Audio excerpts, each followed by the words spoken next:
aprendre això i molt més sobre el tir, no perdeu detall de les nostres explicacions. El tir és el llançament de pilota a cistella. És l'acció més important del bàsquet, ja que ens permet anotar punts i així poder guanyar els partits.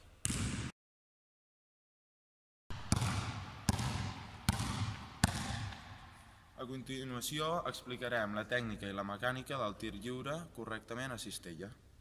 En primer lloc, i sense trepitjar la línia de tir lliure, peus separats, més o menys alineats amb els ombros, genolls semiflexionats, però mai sense passar les puntes del peu.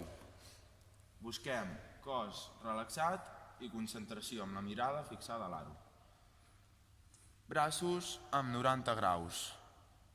Canell, mans sense tocar la pilota, és a dir, només tocaran la pilota les llemes dels dits, posició de les mans en forma de T i realitzarem el tir a cistella mirant per sota la pilota i amb un cop de canell.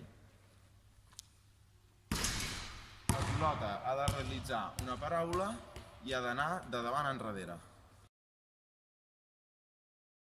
Hi ha diferents tipus de tir. Tenim el tir en estàtic, el tir després de parada o el tir en suspensió. A continuació us explico el tir en estàtic.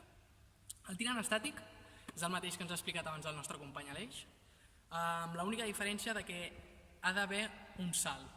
En el cas del tir lliure, el tir és sense saltar, sobre les puntes dels peus. En el tir estàtic és el mateix perquè estàs quiet, però has de realitzar un salt.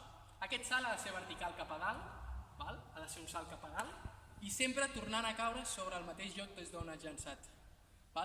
La posició dels braços ha d'estar estirada, sempre que la pilota acabi d'entrar. El tir amb suspensió és el tir més utilitzat actualment en els partits. S'ha de realitzar quan has saltat i estàs en l'aire.